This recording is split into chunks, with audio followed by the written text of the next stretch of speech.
Hey guys, Dark Spider David here. You guys know that I love me some Spider-Mans. You also know that I love me some Best Buy. So when the two of them combine together to release an exclusive collection such as this one, you know that I have to jump on it, especially when it was on a discounted price. So here I'm going to unbox slash review the Spider-Man Legacy Collection on Blu-ray. And this is a Best Buy exclusive. I don't know if it's still in circulation, only because they are making the transition over to 4K. I think there's still some left lingering around in different stores, but right now they are moving towards a 4K collection that has the Blu-ray versions inside. But now we're getting rid of the digital and moving on to 4K. So for a while they did have this version of the collection, which is a 2-pack collection. It's two cases, two steelbook cases, and within them contain five of the movies of the original of the preceding Spider-Man movies before his induction into the MCU, with Sam Raimi's Tobey Mcguire's trilogy, as well as the Andrew Garfield and Mark Webb duology, whatever you want to call it, before they pull the plug on it, as well as bonus features. Pretty much as many of the bonus features, commentaries, deleted scenes, blooper reels, whatever you can possibly think of, jam-packed into one 7-disc limited edition set, including the one thing that I think was the big hook for an awful lot of people when this thing came out, was that it includes the editor's cut of Spider-Man 3. It was actually through this collection that I was able to watch the Spider-Man 3 editor's cut for my review, for my Spider-Man 3 in-depth classic review. If you guys have not checked that out, feel free to do so over at the rest of my channel. You can check it out there. So the first thing you see is the little strip at the top saying that you are getting the Blu-ray version, as well as Tobey Maguire's version of Spider-Man shooting webs at you, along with a cool little design in the background. I don't want to get too much into that because there's actually more as we unbox it later. So for now, down at the bottom we have a little strip kind of describing our product here, the Spider-Man Legacy Collection, with 5 Spider-Man movies on Blu-ray limited edition set, all of the Spider-Man movies up to date, including the editor's cut by Academy Award winning editor Bob Murawski, who won for The Hurt Locker, which is actually pretty cool. I did not know that. I did not know that Raimi's editor for the trilogy went on to edit The Hurt Locker, and I actually like The Hurt Locker an awful lot. What's kind of cool is that on both spines they put the two different types of Spider-Men that you got up until Spider-Man Homecoming. So you got Tobey Maguire's right there in red with the Spider-Man Legacy Collection 7-disc set. And then on the other side, you got in blue the Andrew Garfield Spider-Man with those freaky looking eyes in blue, and the same exact type of lettering going on right there, which is pretty cool. At the top, not much going on there, but it's kind of a little hint as to what we're going to see later on. And then at the bottom, similar thing. Moving on to the back, you see a giant blue spider logo, but much like the front, I don't want to get into it too much because there is something to that as we unbox the plastic encasing that this set kind of comes in, which is kind of cool to house the entire thing together. And at the top, 5 movies on Blu-ray, over 40 hours of special features, like I mentioned, including alternate cuts, commentaries, etc., etc., as well as all the specs of all the different language tracks and subtitles, ratings, running times, etc., etc., down here at the bottom. So without further ado, let's open this bad boy up. So it's pretty much a plastic encasing here. All you really have to do is lift this up. It's a little tricky because it gets stuck here in these little tabs. And basically what they did is, and by they I mean Best Buy, is that they're notorious, and I don't want to say notorious, I want to say kind of famous for their steelbooks. Best Buy does a good job at keeping the collectivity of collector's editions alive by doing an awful lot of steelbook cases for an awful lot of their movies. You saw in my top 10 movies of 2017 video that there's one particular movie I went and bought the steelbook 4K version of, despite not having a 4K player, but okay, I don't know. I thought it looked cool. So the first one that we're going to show off here is the Sam Raimi Tobey Maguire trilogy in its Blu-ray steelbook case. So at the front, you saw at the beginning of the video that it's Spidey from the original Sam Raimi Tobey Maguire trilogy with the red in the back, which is a pretty cool design. Nice reflective glossy cover to it. Not much going for it on the sides, except that the red spider kind of drips over to the sides, which again is a nice little touch.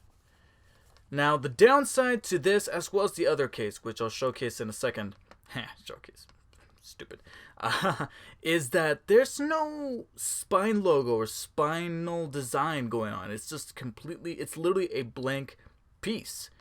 And I don't think I really vibe with that. I think that's kind of bogus, except for the Sony logo here, to let you know that this is from Sony. I think that's a little bit of a letdown. They could have done something cool with the spine, in my opinion. And then over here we have the red spider logo, kind of reflecting off from the front here, only askew so that you can see the full design. And again, kind of a stylistic choice that it looks pretty cool. And I love that they went with red for the Tobey Mcguire version. So it only makes sense that for the Andrew Garfield Mark Webb version, they threw in the blue along with, there you go, Spidey from Amazing Spider-Man 2, where they completely redid the costume because they knew people were not happy with those glasses, like those eyeglasses and the pattern as well as the lining. I don't know, I didn't like it, so they went and redid it, and that's the version they used here in the case, along with the elongated legs of the new Amazing Spider-Man Spidey logo there in the back in blue, along with the same kind of art style going on, as well as the same glossy finish to the casing. And just like I mentioned before, nothing going on with the spine. And then the back, once again, askew is the Spider logo to kind of showcase it all. And now, besides that, when you open one of these bad boys up, you get the discs. Now, a couple things going on here. One is cool and one is not. On both of these cases, and I'm not going to be able to fit both of them in the frame, so I'm just going to use the Tobey Mcguire one, because I think that it's much more evident going on with that one. As you can see, you only have 2 discs from the get-go. You see 2 discs on either side. The plastic casing that held 2 metal cases together is said that you're dealing with how many discs? 7 discs, but I'm only looking at 2. What is going on? Well, they're stacked on top of each other on this little peg here that's a little difficult to get the discs out. I do not like that these discs are stacked on top of each other. Call me OCD here, but I do not want my discs touching each other, one on top of the other, risking scratching, risking smudges, risking something, because now technically this is exposed somehow. And I don't like that they're stacking on top of each other. I just don't. Now, what is kind of cool about this, somewhat, about the steelbook casing that's going on, is that, and again, see, like, this peg is a little tough to press into to get the discs out, and it worries me. Over here on the side, we have the Spider-Man. We have Spider-Man 3, I believe. Yeah, Spider-Man 3. And then Spider-Man 3, the editor's cut, as well as a bonus disc with many, many more bonus features on there. And then on the back, you actually have the chest emblem of Tobey Mcguire, Sam Raimi's Spider-Man, which I think is pretty cool. That's awesome. It's cool to see that they actually did something a little bit clever with the inside of the cases as opposed to like the spine. But I don't like that it came at a trade-off, and that trade-off is having the discs stack on top of each other, and that being the only method of storing them. And because I didn't do it so well before, here's the, like I mentioned, Spider-Man 2 2.1 disc, and then the the original 2002 Spider-Man disc, which is a little anachronistic because that image of him swinging there is actually from Spider-Man 2, not Spider-Man, so I don't know why they use that. Again, it kind of bugs me, but I digress. So putting that back in there. Now it's time to unbox or open up and showcase the other one. I know I'm saying showcase a lot, but bear with me. So there we have the Amazing Spider-Man collection. Not as many discs. I believe that we only have about 3 here. And then as you can see, they're stacked on top of each other once more. And I don't like that, despite my feelings about the Andrew Garfield collection. See, difficult to get out. So similarly, we got the Spider-Man movies here on different discs. We got Amazing Spider-Man 2. Anyways, moving on, we got Amazing Spider-Man right there. Questionable images that they used for the discs. I thought they could have gone with better images to at least make it kind of cool. But right there, you just got like Spidey on a truck. It just, I don't know, just feels a little underwhelming for the character. And then on the other side, we have a bonus disc, once again with plenty more special features, and it has a little director's chair that says Peter Parker. I don't think he was worth it though. But much like the other one, what is kind of cool is that in the back they put, I don't want to say the chest emblem, that's actually rather the back emblem of the Amazing Spider-Man logo from Amazing Spider-Man, the costume. And it's funny because they went with this, and the first thing that came to mind is not so much Amazing Spider-Man, it was Spider-Man 2099 that I thought of when I saw this. So I was like, okay, you're doing kind of like a movie comic book crossover type thing. So that's neat. So now let's put the discs back in. Right there. And again, see, if you were to put them a little askew, or you were to miss the mark with these pegs right here, you do risk scratching the discs because you have to stack them. So that's a bummer. Now, you may have noticed that along with these cases, we did have a couple of little inserts here. Now, what they really are, one of them is simply just the filmmaking credits for all 5 movies. Spider-Man 1 through 3, and then Amazing Spider-Man 2, directing, ratings, yada yada yada. Over here, however, are codes for the movies so that you can download them digitally. Now, I think they're expired already. Are they expired? Oh no, they don't expire until the end of 2019.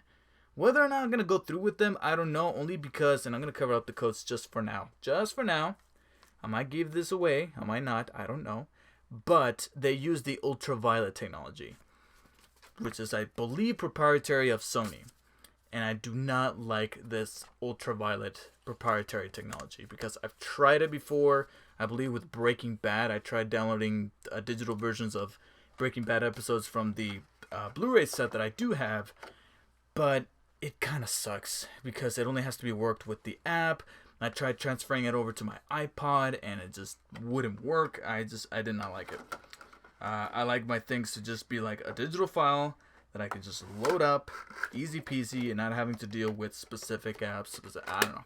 I like to be simple that way. Anyways, going back to the set here. So that was the unboxing. But exactly, is it worth your money? Whether it be discounted or not. So I'll do kind of like a little mini review breakdown of the set, because I will admit I haven't gone through every single facet of this Blu-ray set. I've watched all 3 Spider-Man movies, including the 2.1 extended edition, as well as the editor's cut of Spider-Man 3. Like I mentioned before, I had to do it for the review. And I did rewatch Amazing Spider-Man recently to do that classic review that I just uploaded relatively recently. I still have yet to watch Amazing Spider-Man 2, God forbid, and I have yet to finish watching every single special feature and commentary and featurette on this collection. I understand that we have bonus discs that have included stuff, but so far my impression is that the majority, I want to say about 75 to 80% of the special features that you're getting in this Blu-ray set are pretty much the same special features you've seen before, whether it be from the Amazing Spider-Man 2 Blu-rays, as well as even the Sam Raimi DVDs from 2002, 2004, 2007. There were some documentaries and commentaries and featurettes that I immediately recognized. I'm like, yeah, I feel like I've seen this before. This isn't new. But on the other hand, there were a couple of other little things that they added on those bonus discs that I'm like, okay, this is different. Especially with the inclusion of the Spider-Man 3 editor's cut, there's actually some bonus material involving the process of how the editor's cut came to be. So I'm like, okay, that's cool. That's worth checking out. In terms of how they were able to bundle it all together, is a little bit of a mixed bag. Like, for example, the Sam Raimi DVD menus, or Blu-ray menus in this case, are like still photographs and you just have music playing, and that's a bummer because I remember the Sam Raimi Spider-Man DVDs that came out back in 2002, 2004, and well, not so much 2007. I remember that one being a still photograph and just having music, but I remember Spider-Man 2 having very intricate DVD menus, and I really dug those. So to see Blu-ray kind of downgrade a little, that's a little disappointing. As for Amazing Spider-Man, I haven't popped in Amazing Spider-Man 2 just yet, but Amazing Spider-Man, it's literally the Blu-ray. The Blu-ray that you probably have owned or checked out or rented or whatever, it's literally the same exact thing packed in here. So the cases, the limited edition steelbook cases, as well as the skins you have on the discs, are there to kind of symbolize like, oh, you're getting the set together. But once you pop in the discs, you start to see things getting a little mixed up, whether it be with the menus, the way you navigate around the disc, and even some of the special features are a little jumbled. I swear to God, I saw a couple of Spider-Man 3 behind the scene featurettes on the Spider-Man 2 disc. How the hell does that happen? I noticed that immediately. I was like, something ain't right here.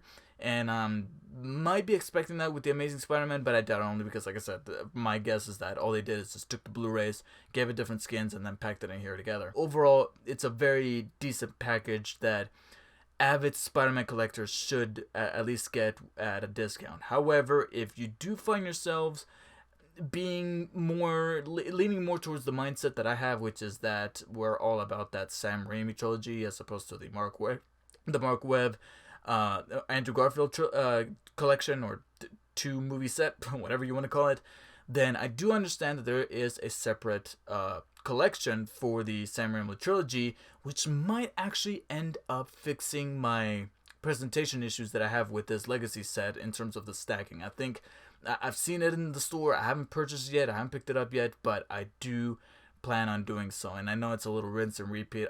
It is a little double dipping that I'm doing here, spending money on something that I virtually already own, but the way that they kind of bundle it together, I'm like, ooh, I'm digging this. And especially since I know that this trilogy set is available on 4K. I'm like, okay, if I can find it a little discounted, I might actually end up picking that one up. So expect a possible review for that one. In the meantime, I'm going to give the Spider-Man Legacy Collection, which I believe is exclusive to Best Buy, a decent 7 out of 10. And that's the collection. I'm not exactly talking about the amalgamation of the Spider-Man movies in general. I'm talking about this specific Blu-ray set and what it could do for me as a Spidey fan. I recommend it if you're a diehard Spider-Man fan, but if you're very specific with either one of the interpretations of Spidey, then go with those separate versions, especially with those separate versions that have different housing things going on with how they keep the discs together and all that. So, thank you guys so much for watching. Let me know what you guys think of the Spider-Man Legacy Collection. If you guys managed to pick it up yourselves, let me know what you guys thought of it. Do you guys like what you see, or would you be down to spend about, what is it, $35-40 or so on this set, or would you be just checking out the separate movies on Blu-ray or 4K in the near future? Let me know your guys' feedback in the comments. Make sure you hit that like and share button, and do not forget to subscribe. Until next time, guys, I will see you all later. Hey, wait a minute. Haven't I seen this before? Oh, God! Oh, God, no! Shut it down! Shut it down!